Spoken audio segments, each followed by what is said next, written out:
Good morning, everyone. And Gemma, thank you very much for the introduction. It's a pleasure to be back, even if I do have the somewhat dubious honor of talking about economic woes. And I think if any of us are following the news, we're quite conscious that the global economy is struggling. What hopefully I will do during this session is acknowledge the economy is struggling, but give some reason to continue to be optimistic about travel and tourism. We're not immune to global recession, but there are good reasons to expect growth to continue. Before we look at the outlook, I think it's quite helpful to assess where we are today and how we got here. Plus, as one of my colleagues pointed out, it's one of the things that is incredibly difficult to get wrong in an outlook presentation. So as we've been talking about, tourism has recovered well. We all know what happened in 2020, so we won't talk about that. 2021 was a year of qualified recovery, mostly related to domestic travel and tourism. But through the course of 2022, there's been a degree of normalization in travel. We started off the year difficult with Omicron, but through the course of the year, there's been a series of easing of restrictions, pent-up travel demand, which we've talked about already, and that's started to feed through and boost international travel numbers. While the recovery has been widespread, it's not been uniform. We can see here, travel and tourism in Asia has lagged behind. Lockdown restrictions have lasted longer. China's zero COVID policy is likely to hold back travel from that region through 2023. But we do expect an improvement. We've seen as Japan opened up their market, how travel rebounded. And as His Excellence was saying, we do expect China to move towards some easing restrictions and relaxation of zero COVID. And I think if we look across the world, we've reached a similar point where travel is getting back towards pre-COVID levels. But the reasons how we've got there are largely domestic, and I think it's helpful to understand those. And if we look at some of the examples of major markets in the region, we look at Turkey. It opened up early. It benefited from the initial wave of pent-up demand. Other markets have caught up as they've increased the importance and emphasis on travel and tourism.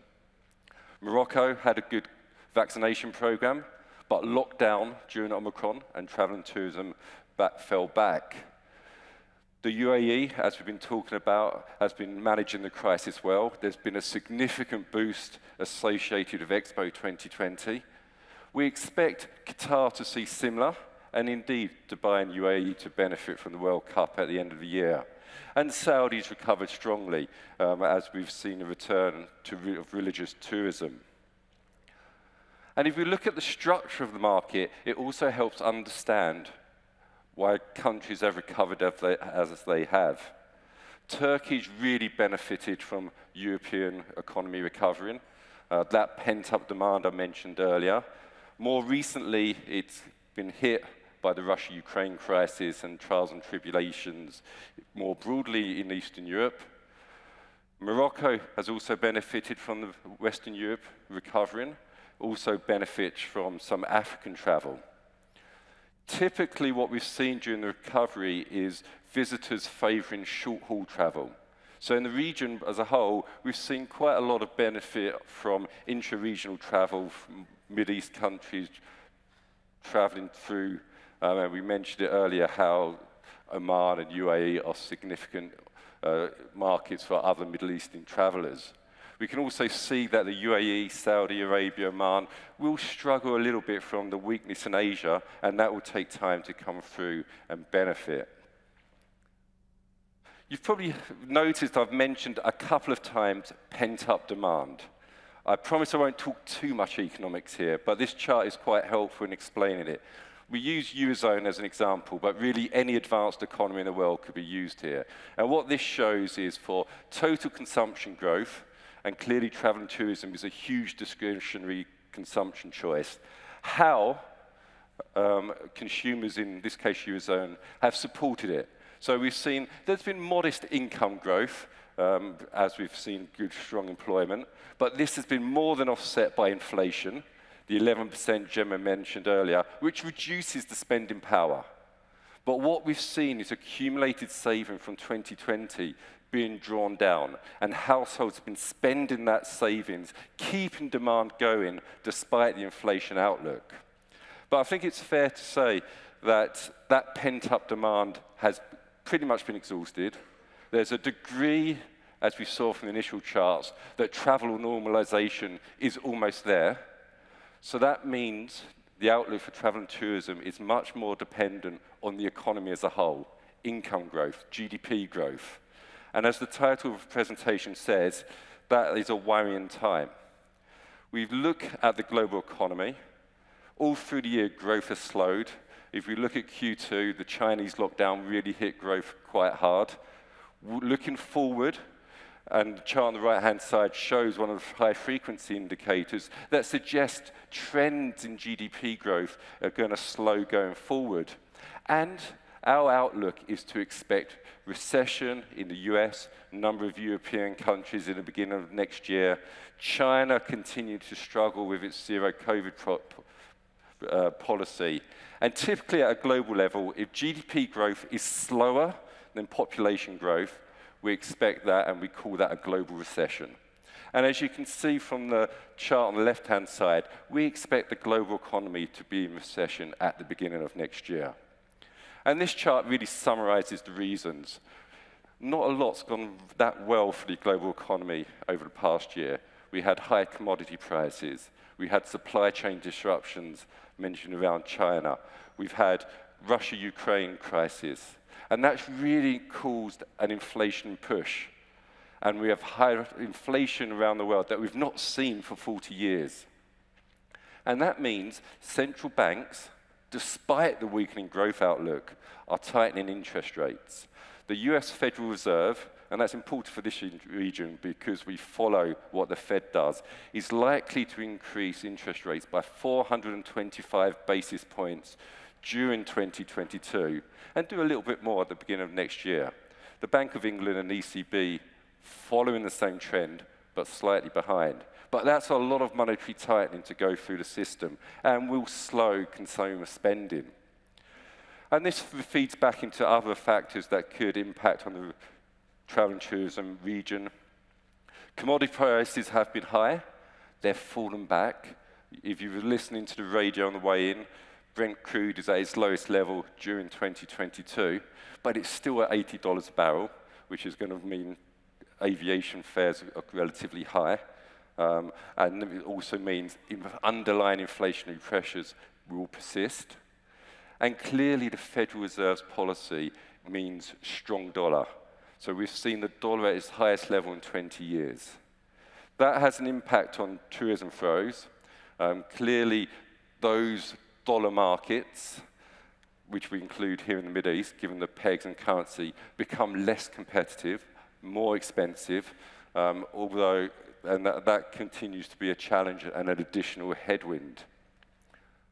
But if you think back about the importance of domestic and regional travel, what this chart shows is that to a degree, the economies of the Middle East are bucking the trend. There's a lot going on here, and it really shows the forecast changes. And I did it this way because the headline figures will suggest that GDP slows. So UAE GDP growth, Saudi Arabia GDP growth will go from about 7 to 8% this year to around 2% next year. But that's all OPEC plus. That's all oil production being pulled back to support prices. If you look at the non-oil economy, the underlying strength, that continues to remain robust, because with oil at $80 a barrel, governments will support the region very well. So that is a good impulse for domestic and regional travel. So what does this mean overall? And so I think the headline is, travel normalization is underway. It will continue, but maybe at a slightly slower rate than we were expecting. This chart's got lots of data on, but really there's 2 points to take away. Firstly, 2022 is stronger than expected, and the recovery has been better. However, as a consequence of the economic woes, we expect the recovery to be slightly weaker next year. And the reference is compared to 2019, so we're still not back to 2019 levels. But equally, don't let the red numbers make you too pessimistic. If you think about what this chart implies for growth, in the Middle East as a whole, we're still talking about 20% plus growth. So recovery continues well, just at a slower pace than we expected previously. And looking at the region as a whole, on the right-hand side, domestic leisure continues to be a big impulse, drive along, and I think that's a shift in the market that's not going to change. I think there's going to be a much more localized travel market rather than the base to go to Asia, for example. International level continues to be strongly. Over the next year or two, we'll be back to pre-crisis levels. Domestic business, given the strength of the economy, will continue to rebound. After this meeting, I'm going to Saudi for some business meetings, so travel in the region is continuing. International business, we expect it to continue to recover. We'll have events like this, we'll have in-person meetings, but the degree of international travel will be slower to come back. Fewer visitors, more hybrid events, but it still will continue on an upward trend. Although I try to paint an overall positive picture, the outlook is uncertain, both economically and therefore travel and tourism. And what this chart seems to do is to look at different scenarios related to the economic condition. So if you look at a downside scenario, we have a situation where the Russia-Ukraine continues unabated, inflation is sticky, the Fed and central banks around the world have to increase rates higher and keep them higher, and really dampen consumer investment around the world.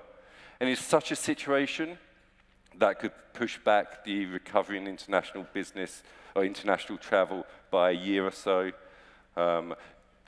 Clearly, it will weigh on domestic travel, but that will remain above pre-COVID levels. But equally, there are upsides. If inflation does come back quicker than we were expecting, if central banks can cut interest rates and support growth, then we have a situation where the pace we've been used to and the pace in international travel continues robustly, and we get back to pre-crisis levels sooner than we were expecting. I'm happy to take questions if you have anything around the economy, but before I do, just in terms of summary, the travel recovery is underway, as we all know. There are lots of good reasons to be worried about the global economic outlook, especially in key source markets, as inflation shot up and eroded incomes. And that's likely to weigh on the recovery. But I don't think it's to such a degree that it will derail the recovery in tourism. It will just extend it and push the recovery out a little bit further. So with that, as I said, I'm happy to take questions if anyone wants to raise their hand. If not, I'll hand back to Gemma.